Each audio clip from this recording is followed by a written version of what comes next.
for this important game between Davao Occidental and Pasay. At lumayo na itong Pasay here in the third quarter.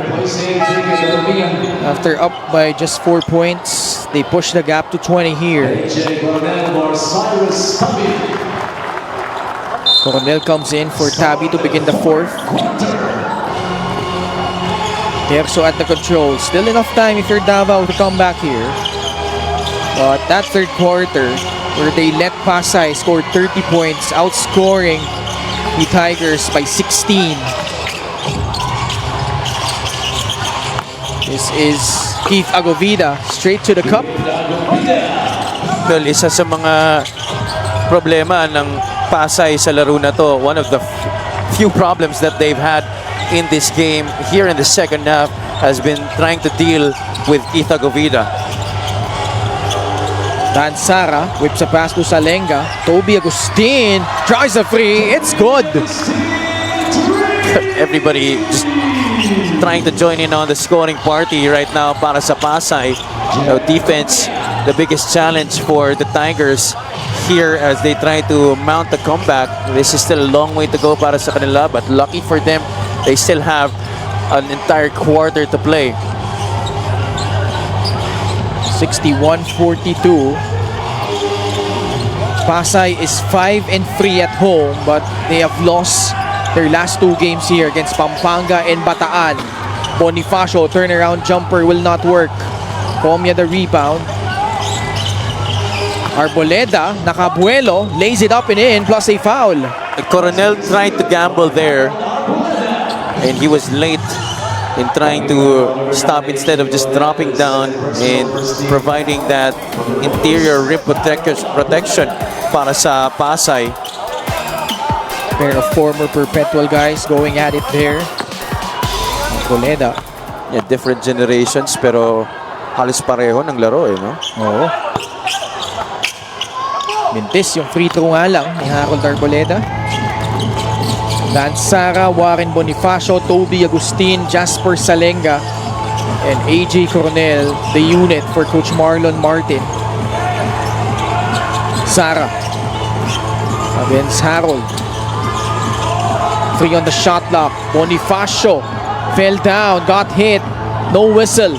Salubre in transition, pump fake. Offensive foul, yeah. Caught warding off.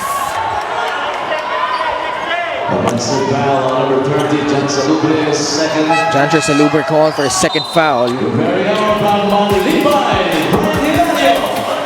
Yeah, Arboleda got Bonifacio on the shoulder.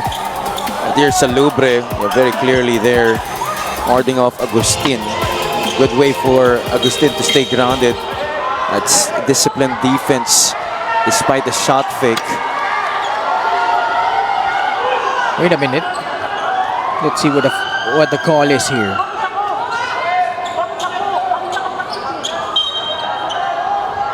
Jeff Comia called for that foul. That's his fourth.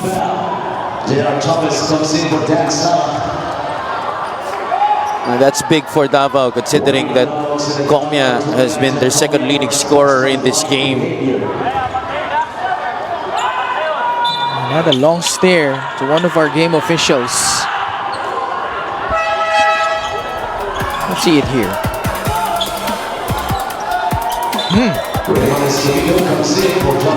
Ayun may hampas eh. Yung siyempre kino-contest ni Comia, nauna si AJ. Pero madalas naman talaga nang nahuhuli yung pangalawang yung bumabawi. Yeah. Kakapasok lang ng Barangay Malibay. Ryan Hilario but turns the ball over.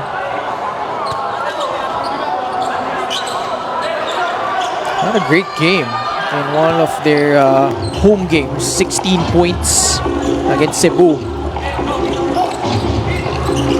Siya pa nga nanalo ng player of the game. Yeah. Dun sa laro na yun.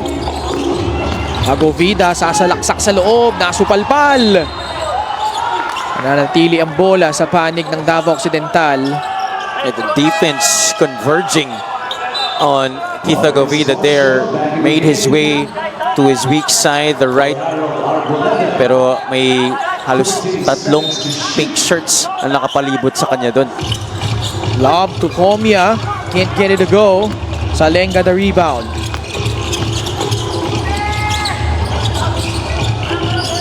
J.R. Chavez gets to his spot. Oh, Agovida mistiming that rebound. Ball will go to Davao Occidental. Agovida off time that board.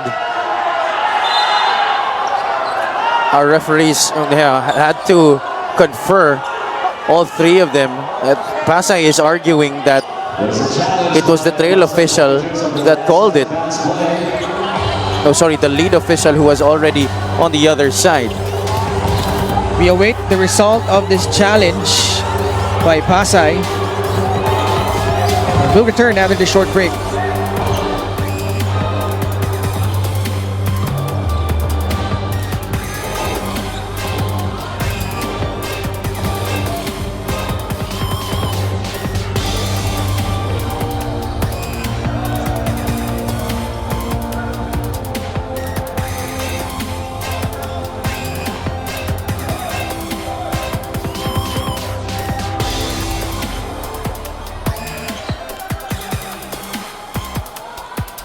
The challenge made by Pasay Voyagers is unsuccessful. So ultimately, it was the right call. Bola ng Davao Occidental. Unsuccessful challenge by Pasay. Yeah, clearly it was Salenga who had that last touch. His hand was directly under the ball. Jackson Mabandos on top of that.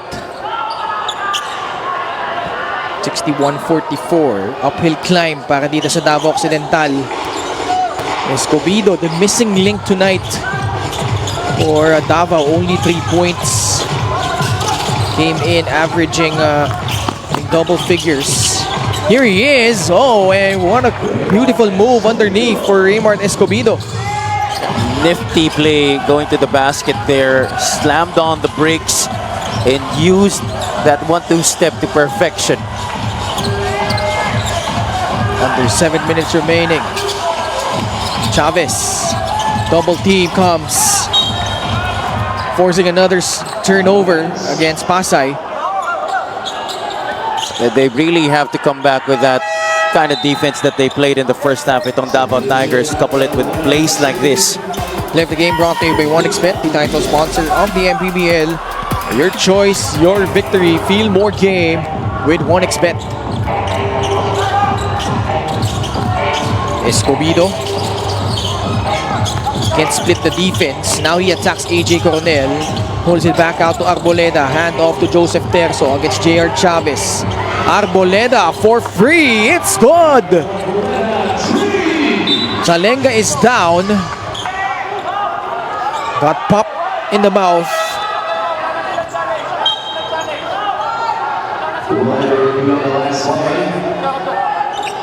Six minutes and 20 left. And Jeff Comia thought that Salenga flopped on that last play. We'll see it here. Yeah, and Davao's trying to argue that there shouldn't be a review dahil hindi naman daw challenge yung play. But, you know, a player is down. So, when that happens, our referees always have the virtue of seeing what happened in that sequence.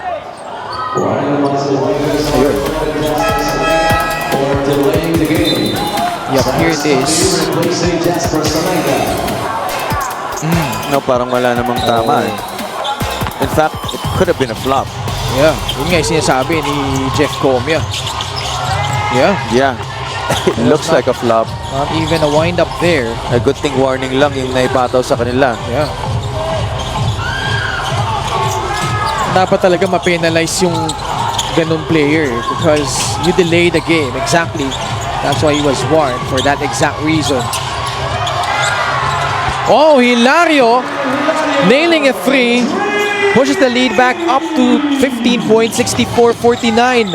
He's always gonna be ready when his number is called. Si Brian Hilario, even though papasok na siya sa game late. Oh! Now you see me, now you don't. Raymart Escobedo. This is the moment, this is the time for big plays.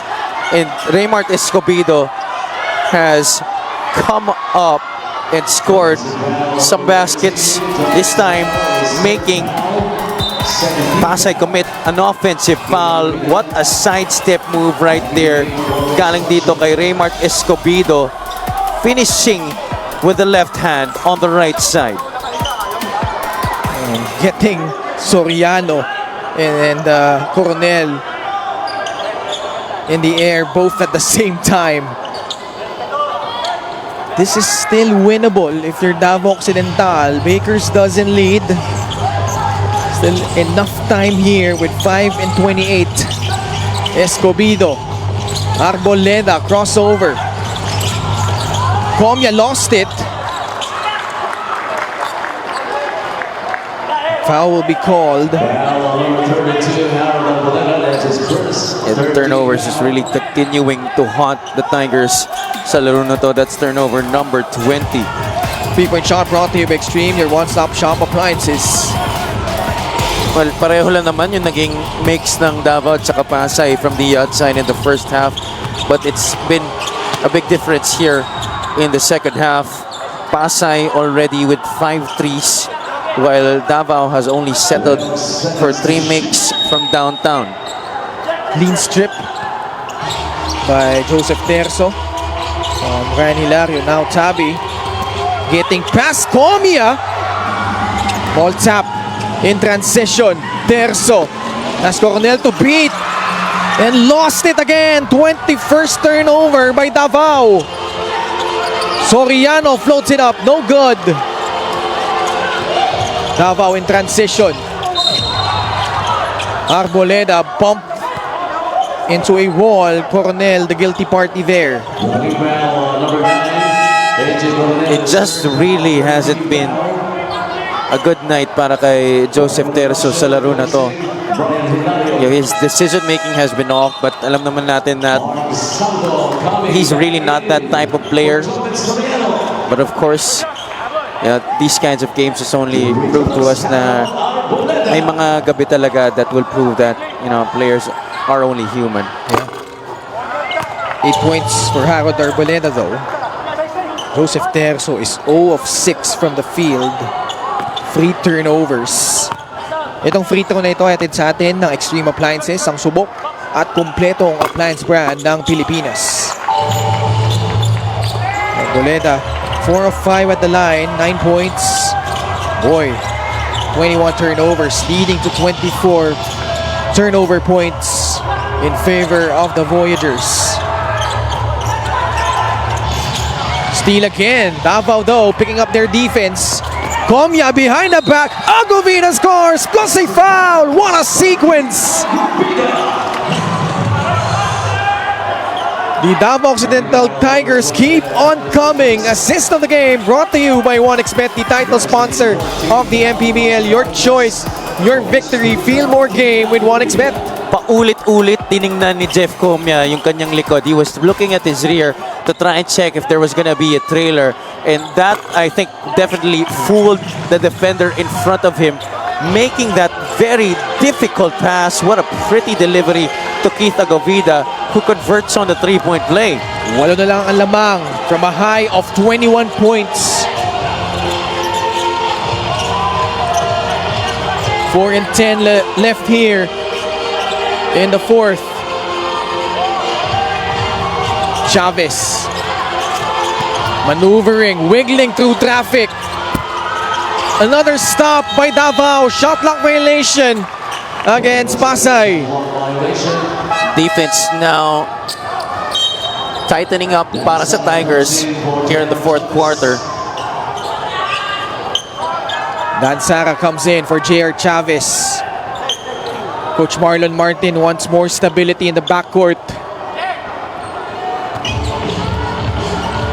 Plus 12 here in the fourth. for the Tigers.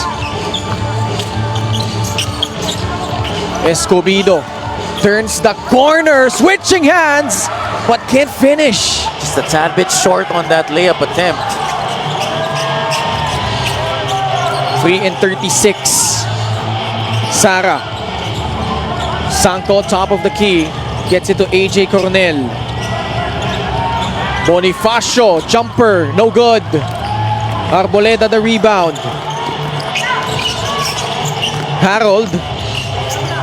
Now opts to post up. Tabi able to snatch the ball away from him. Foul given up on Joseph Terso.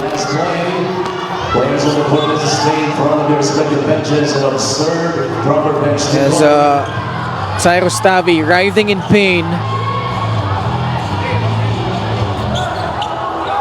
3 minutes and 11 seconds left here in the fourth quarter. This is a big call. Could potentially shift the momentum here. Tabi still down on the floor. Boy Davao just clamping on the defensive end here to catch up and cut this lead down to single digits, Javi. Let's see this play one more time. Yeah. What do you think? Just a regular foul. Yeah. Kasi paiwas naman umiiwas kasi sa contact si Cyrus eh. Ito oh. One thing I could say is that Pasay certainly has some potential actors in the future. 64-56. But if they do decide to enter showbiz, they're gonna take a lot of workshops.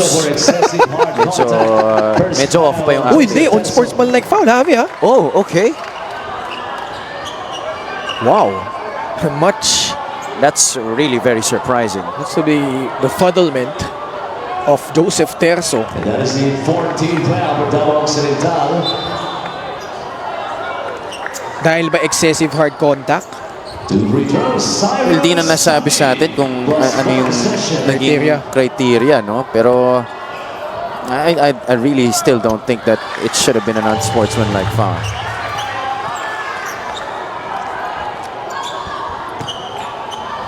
Tama. Criteria 2. Excessive hard contact. Confirmed by Jojo Belnas. 2 free throws. Converted by Cyrus Tabi. 14 seconds to shoot. Tabi with 15 points, 8 assists, 4 steals. Pasay retains possession. Sa poste, Bonifacio. Kick out, Sara. Tabi for free. Yes! Actually a long two. Long two-pointer for Cyrus Tabi. 17 points. Four straight points to bring the lead back up to 12. Turnover again by Davao. Tabi traveled. A lucky break right there para sa Davao. This is still very much possible para sa kanila. But they have to get more shots in a hurry right now with just 2:35 remaining. And they gotta prevent shots like this. Tabi rising up in rhythm, catch and shoot, nothing but bottom. Escobedo. Salubre. Hand off to Jeff Comia. 8 on their shot clock. Comia, baseline drive. Oh, what an acrobatic move from Jeff Comia. Still was able to drink a cup of coffee in the air and finish on the other side. 11 Ito si points. Jeff Comia. Second guy in double figures with 11. Oh, Mark Sanko able to trickle that one in. Last 2 minutes of the game. And Pasay up by a dozen. Comia, kick out. Escobedo, right corner free. Off the mark. Salubre gets it back and scores. They need a bunch of stops here. Davao. Salubre with 9 points. Expect Pasay to try and use the full length of their shot clock. Dansara. Tabi. Against Salubre. Bonifacio. May pagbanggaan kay Harold Arboleda. Sanko takes that free. No. Forward pass, Comia. Gets it to Salubre for back-to-back baskets. Davao Occidental still alive. Tabi using his speed to get past the half-court line. Pulls it back out to Dansara.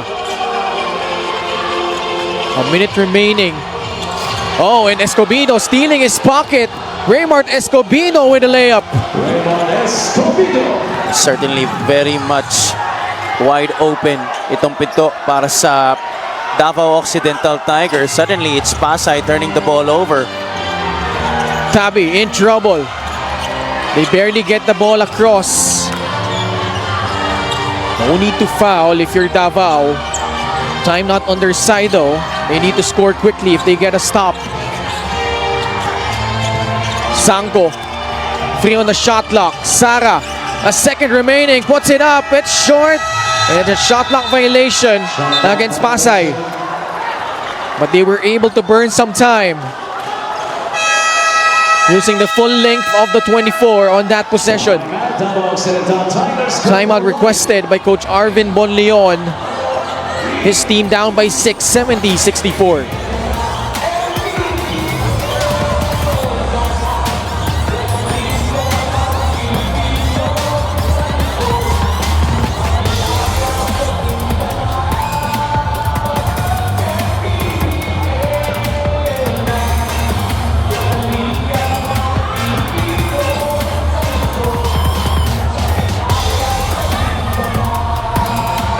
Special deal from 1xBet. Scan the QR code and claim your special offer.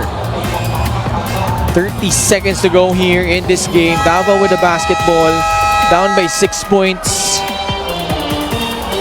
And they need a quick basket. And this lead was as high as 21 points. Wala nang timeout ang Davao Occidental. Meron pang isa ang Pasay Voyagers. It's important that they make do on this possession. Maybe get a quick one. It can either be a 2 or a 3, but what's important is makapunto sila dito. Both teams in penalty. Jeff Comia, Raymart Escobedo, Keith Agovida, Harold Arboleda, and Janser Salubre, the 5 on the floor for Davao, going up against the unit of Tabi, Salenga, Sanko, Coronel, and Bonifacio. Escobedo gets past his defender. Salubre puts it on the deck. Dangerous pass. Arboleda back to Salubre for free. Short. Escobedo gets it back. 16 seconds remaining. Salubre tries one more time. Wala pa din. Had 2 looks but couldn't convert. I think he had an open shot the first time he got that basketball. Yung unang pasa, no? And that was more in rhythm compared to that 2 shots that he actually took. Yeah. That pass that he opted to drive baseline. Bonifacio, chance to ice it here. Good on the first. Must feel good for Pasay after 2 heartbreaking losses at home.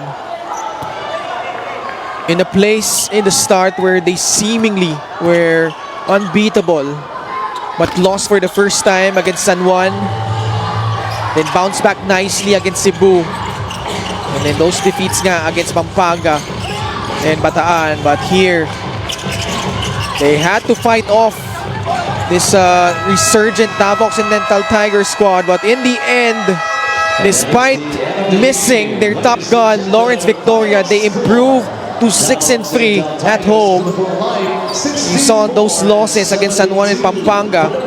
Then that big win early in the season against Ilagan Isabela. But tonight, victory secured over the Davao Occidental Tigers. The highlight of this game was really the spectacular play of their backcourt. Of course, Felipe Chavez and Cyrus Tabi really helping them kickstart what was a great run by Pasay, especially in the second half. That third quarter in particular, 30 big points for Pasay that helped them gain a lot of cushion and comfort going into the final frame, preventing that comeback by the Tigers. Best player of the game is brought to you by 1xBet, the title sponsor of the Mpbl. Your choice, your victory. Feel more game with 1xBet. Great all-around performance by Cyrus Tabi, picking up the slack from Lawrence Victoria's absence. 17 points, 5 rebounds, 8 assists for the former Zamboanga player. As usual, putting in the numbers from all sorts of categories. Itong si Cyrus Tabi, our final score, 72 for the Pasay Voyagers, 64 para sa Davao Occidental Tigers. Puntahan na natin at courtside si Miss Lyra Punsalan. Thank you, Ken. Cyrus Tabi, congratulations on your back-to-back Best Player Award. You justified ang sinabi mo kanina na gusto mong ma-prove na hindi na kayo basta-basta ulit papatalo sa home court niyo. How did you step up to make that happen? Para sa akin, sinuklian ko lang yung tiwala sa akin nila coach, sa mga coaching staff, sa mga boss namin. Kasi kahit sabi nga ni Coach B, kahit anong ibigay nilang instruction, kung hindi kami magdo-double effort, hindi kami gagalaw, walang mangyayari. And with the absence of Lawrence Victoria until July, ano pang maipapakita mo at ng buong Pasay Voyagers, lalo na't kalaban nyo sa susunod ang Jensan na galing din sa panalo? Yun, tuloy-tuloy lang namin yung ginagawa namin sa practice. Magtutulong-tulong lang kami. Nanalo naman kami as team naman eh.